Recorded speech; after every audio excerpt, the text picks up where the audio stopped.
Hey, moms, welcome to another episode of Moms in Real Estate in the Morning. And in case you don't know, every third Monday, we have a special episode, Money Matters with Danielle McKinley. And today I get to have Danielle and Kristen on the other side and have some serious FOMO because they are in like 30A at this beautiful beach. And in the meantime, I'm in a Nevada storm under snow. So hello, ladies. Hey. That is so true. You are probably freezing right now. I mean, I'm always freezing, but I'm a little bit jealous of anything beachside. It's just something about like the ocean sounds that are soothing. Mm-hmm. It's been awesome here. It's cold today. Well, it is cold today if that makes you feel any better. It's cold for another hour. Yeah.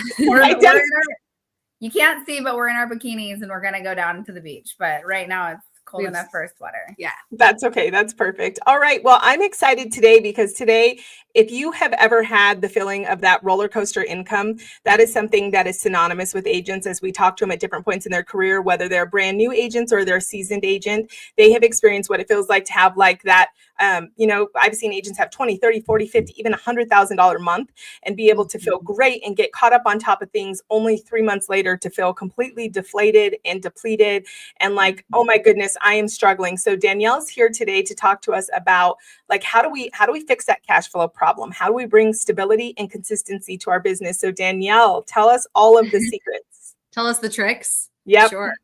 Yeah. So I hear it all the time with agents. And it comes in, you feel great, you spend the money, like you said, and then you could be making multi-six figures. And at the end of the year, you go to do your taxes and you're like, gosh, I feel like I made none. Mm-hmm. And the number one reason for that is because you don't have a good system in place to track your money and to see where it's going and to really intentionally plan for when we do get that big windfall, how are we going to maximize it? What are we going to do to make sure that that feeling doesn't come? And it starts with tracking your money. Yeah. When you say maximize it, it just makes me think of something I started doing a couple years ago, which is, allocating every dollar before it even comes in. Right. And so I was a Dave Ramsey girl for a long time. There's a lot of things I agree with them and disagree with them on, but accounting for every dollar is one of them. And so I remember having my first $100,000 month, and the difference in my career point was like, instead of just like, wow, I got $100,000, I'm going to go spend it. Like I literally had a spreadsheet where it was like, this is where this dollar is going. This is where this dollar is going. So you could maximize it. So what are some ways that they can maximize that, Danielle? Yeah. So, I mean, if you're just getting started and you're like, okay, I need to implement something like this, a really simple way to do it is to start with, when you get that big commission check, take 50% of it for your operating expenses, to save 30% for taxes, and then pay yourself 20%. And then when you start to get into the habit of doing that, you then still have excess money for operating expenses. So when you get a new listing or something else comes, you're not like just spending all of that money. And then once you build that money muscle, you'll be able to start budgeting around it and start to look at like a bigger picture of like, what did I make for the full year? What do I have in my pipeline? And you can start to get really strategic with your money and then start doing things like investing and making the money multiply. Yeah. I love that you brought up like the money muscle, because I think sometimes when we hear systems around money, there's so much to do that we get like paralyzed and we just don't move forward. But I think like just remembering like this is a muscle like anything else. So just the frequency and having it as part of your routine is so important. Yeah, let's talk about that for a little bit, because it's like going to the gym, right? Mm-hmm. So you always feel better after you go and you're like, oh, or when you get into the habit of working out and you're like, how did I like wait so long to build that habit? Your money muscle is the same thing. And I think that when we have trauma around money or our money story, it's really easy to just be like, oh, I don't want to deal with that. I don't want to deal with that. Mm-hmm. But just like any other muscle, the sooner you start to give it some attention, the stronger it becomes. Yeah. Well, also, I think the embarrassment too, right? So I think that, again, like, hesitation when you're a newer agent, it's like hesitation, it's fear. And then as you become a seasoned, successful agent, it's embarrassment. It's like, wait a minute, how can I be selling, 8, 10, 12, $15 million in real estate and not have a hand on this? And so one of the things, and this is, something that we've all experienced firsthand, and that's why it's in our heart to like change it for agents, is creating that safe space. And so that's something that you do, Danielle, and that I've talked about before on other shows that you do really well, is you create that safe space. And you're like, hey, I don't care where it is. Like everybody has chaos, financial chaos at some point, but like, let's fix the financial chaos, right? Yeah, definitely don't feel alone. No, not Don't feel alone. And No. it's everybody has a story around it. I mean, even my own money story is why I'm so passionate about helping people with money. And that the mindset stuff, the embarrassment is usually the biggest block. And once we can get through that, the tactical stuff starts to feel really easy. Yeah. Well, and then you also get to the exciting stuff, which is like the intentionality and like how to get more squeeze. So I coach my team. The two things that I always coach my team on is knowing their survival number and their thriving number, right? Their survival number and their thriving number are two different numbers, but they need to know them so that they can mentally prepare. Like, I'm going to have a month where I'm going to be in survival versus I'm going to have a month where I'm going to be in thriving. And then they allocate based off of that. And now, like, we're talking about how to get more squeeze. And so do you find that, like, once you help agents to get a plan, then they can start looking and they can come up from that aerial view and go, well, wait, where's the little tweaks that I can make that can actually increase what comes in? Yeah. So when we go back to like money muscle, right? It's like it's building the confidence in the money muscle. So some people, like, they feel like they're treading water and they're barely keeping their head up. Right. Yeah. And then once they're like, okay, like now my head's above water, but I'm afraid still that I'm going to be like struggling again. And so it's sort of like, if you think about it like a swimming analogy, and then once they're like, okay, wait, I'm doing breaststroke, like I'm really moving, I'm cruising. That's when they start to build up that confidence and be able to do cool stuff with their money and start thinking about it differently. Like when you're tracking your money and you're seeing where money is going, you start to go, oh, I don't really need that. Or you start to realize some of your money triggers around like, hey, I'm buying that sweatshirt, that sweat set. We love a sweat set, right? That we don't actually need. It's that like dopamine hit where you're like, yeah, I'm going to rock this cool sweat set with my sweet sneakers. And you start to look at it differently. You're like, I have 6 of those. I don't need that. I would rather invest this money and make it do more for me. Don't you feel so grown up when that happens? When you're like, oh my goodness, I just hit grown up status. I recently have been redoing my bedroom for like forever. But I'm like, it's okay. I'm going to pace it. Like, I'm not going to do it. It's like a whole remodel. Like, I took out the whole bathroom. I thought demolishing it would make my husband, who has no carpentry skills, do it better. That didn't work out. But I have these particular curtains I want. And I'm like, okay, like I'm going to reward myself. And I just feel so great that I don't just impulse buy anymore. It's like so nice. I feel so grown up. And you're like measuring and making sure you put the rod in the right spot. I know. I was listening to my husband. I'm like, fine, put those studs in. Like, I guess I won't make 8 holes.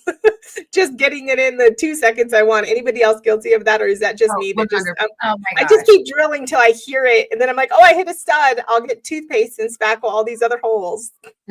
I usually just start and then they get mad and they're like, okay, fine, I'll do it. I'm like, yeah.